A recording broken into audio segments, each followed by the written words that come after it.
अकबरुद्दीन ओवैसी साहब के दौरे के बाद चुनावी माहौल में क्या तब्दीली नजर आ रही है? शहर औरंगाबाद के अंदर हमारे हबीब मिल्लत मजलिस इत्तेहादुल मुस्लिमीन के आली जनाब अकबर अवैसी साहब कमोबेश 10 साल के वक्फे के बाद इस शहर औरंगाबाद में आके उन्होंने सियासी जलसा किया और सियासी रोड शो किया, और लोगों के अंदर बड़ी चाह और बड़ी उमंग थी कि हबीब मिल्लत अकबर अवैसी साहब इस शहर औरंगाबाद के लिए आए, यहाँ पर आके तशरीह मुहिम करे और सियासी जलसे करे। वजह इसकी ये है कि बड़ी बेबाकी से,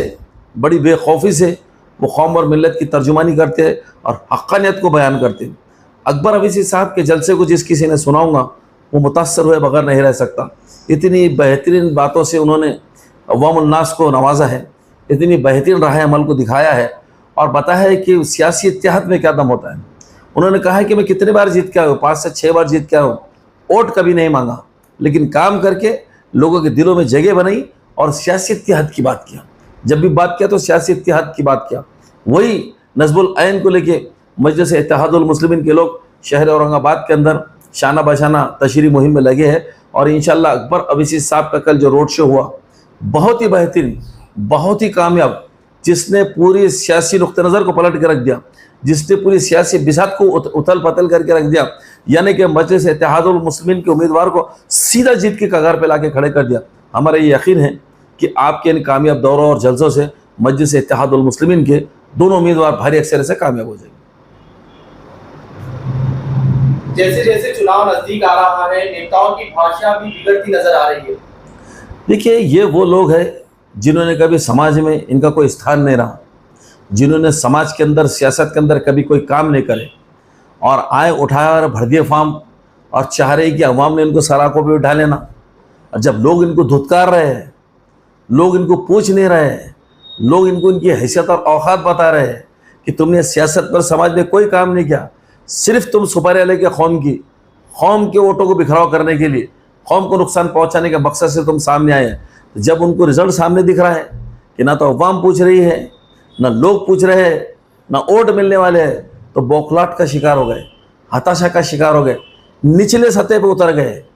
निचले सतह पे उतर गए, एकदम घटिया बातचीत के ऊपर उतर गए हैं कुछ लोग। और देखिए, हमारा मतदाता जो है तो बहुत अच्छी सोच रखता है और सियासत के अंदर ऐसी भाषाओं का,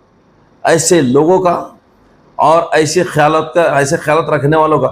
कोई भी स्थान नहीं होता। और इस इलेक्शन के अंदर आप देख लेंगे कि जो लोग समाज को मजाक बनाते हैं,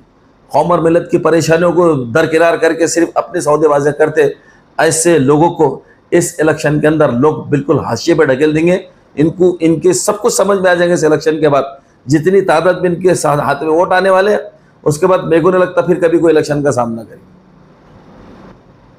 कल 400 के करीब उलमाओं ने एक मीटिंग लेकर औरंगाबाद मध्य और पूर्व से मजलिस को तायद की, इसका कितना असर देखने को मिलेगा? देखिए, उलमाए दिन और हमारे जितनी भी मजहबी शख्सियतें हैं, मिली शख्सियतें हैं, मिली तंजीमें हैं, हम जमहूरी मुल्क के अंदर रहते हैं, सबको ये अख्तियार है कि वो अपने इजहार ख्याल का इजहार करें, इजहार राय का ख्याल करें, इजहार राय पेश करें, और उसी का इस्तेमाल सब लोग कर रहे हैं। जिनको जैसा जैसा समझ में आ रहा है, जिनकी जितनी सियासी सूझबूझ है, जो जितना सियासी फ़िक्र रखता है, उस तरीके से वो बिल्कुल अपनी बात को रख भी रहे हैं और ऐसे तायद और हिमायत के सामने भी आ रहे हैं। देखिए, इलेक्शन के अंदर, इंतखाब के अंदर जो लोगों की सियासी फ़िक्र होती है, जो दूरअंदेश होते हैं, जो हर मौजू को समझते हैं, जो हर इशू को समझते हैं, जिनको मालूम है कि आज कौम और उम्मत किस परेशानी और किस बहरान के दाने पर है। आज के हालात का तो हम मुकाबला करके सामना कर रहे हैं, खुदा न खास्ता कल के हालात क्या है ये किसी को नहीं मालूम। और इन हालातों को मद्देनज़र रखते हुए जो तायद और हिमायत सामने आ रही है, यकीनन जो भी सियासी पार्टी के हक़ में तायद और हिमायत आती है वो तो उनका खैर मकदम करेंगे और उनके शुक्रगुजार भी रहेंगे। लेकिन इन चीज़ों से, जैसे अकबर अवैसी साहब, असद अवैसी साहब, उसी तरह ये उलमाए दीन और जितने भी तायद और हिमायत करने वाले बहुत सी संगठनें भी हैं, ऐसी कई कामगार संगठनें भी है, ऐसे कोई एनजीओज़ भी है जिन्होंने सपोर्ट और समर्थन किया। हम सभी का खैर मकदम करते, सभी का खुश आमदीद कहते। और ये वो लोग हैं जिनको समाज की फिक्र है, जो चाहते हैं कि मुस्लिम समाज, दलित समाज, पिछड़ा हुआ समाज, इनको सियासी और समाजी इंसाफ मिलता रहे। और उसकी क़यादत और उसकी तर्जुमानी अगर कोई कर सकते हो तो इम्तियाज़ जलील साहब कर सकते हैं, नासिर सिद्दीकी साहब कर सकते हैं,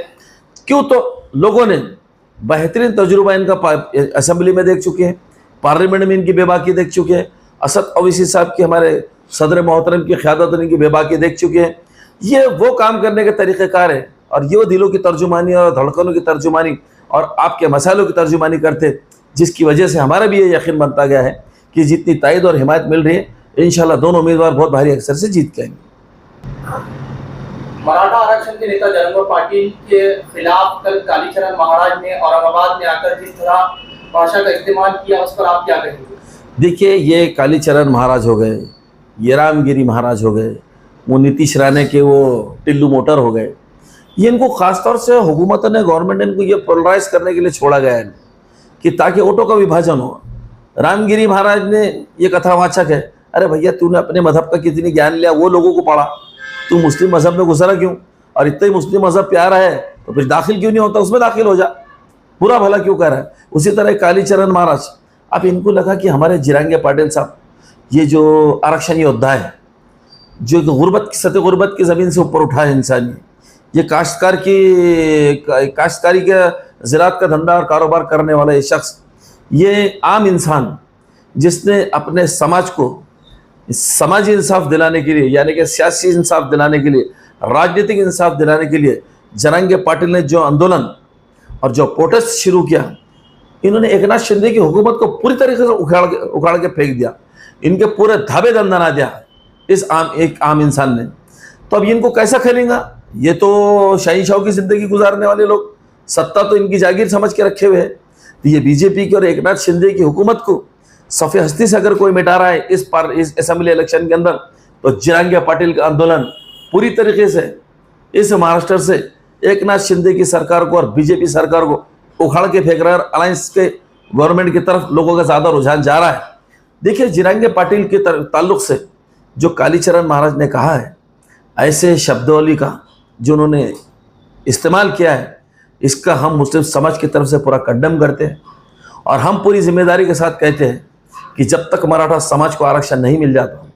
जब तक मुस्लिम समाज को आरक्षण नहीं मिल जाता, मुस्लिम समाज का पूरा समर्थन, मुस्लिम समाज का समर्थन हर तरीके से, सड़कों के आंदोलन से लेके तो गलियारों तक जिरांगे पाटिल को रहेगा। ये हम पूरे यकीन और दावे के साथ कहते हैं। और ये जो ऐसी ताकतों को, जो आंदोलनकारी है, जो अपने समाज के हितों के लिए जिरांगे पाटिल लड़ रहे,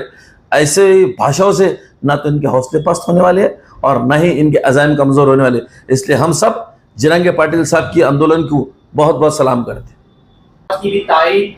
इम्तियाज़ जलील को मजलिस को मिलेगी। देखिए, जिस तरीके से हमारे कायदीन ने मराठा समाज के आंदोलन को समर्थन किया है, जिस तरीके से हमारे कायदीन ने मराठा समाज को रिजर्वेशन के लिए बात कही है और उनको समर्थन किया है, जिस तरीके से इम्तियाज़ जलील साहब ने पार्लियामेंट के अंदर खड़े रहकर आपने मराठा समाज की तायद और हिमायत की, आपने धंगर समाज के रिजर्वेशन की बात की, मराठा समाज के रिजर्वेशन की बात की, मुस्लिम समाज के रिजर्वेशन की बात की, यानी कि तमाम वो समाज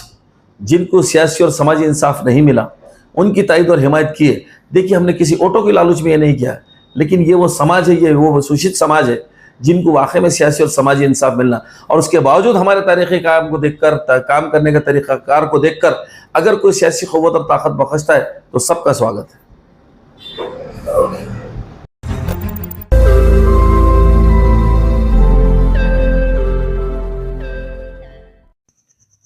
रोज नई खबरों को देखने के लिए हमारे औरंगाबाद समाचार चैनल को सब्सक्राइब कीजिए और नोटिफिकेशन पाने के लिए हमारे बेल आइकन को दबाइए ताकि हर खबर की नोटिफिकेशन आपको मिलती रहे।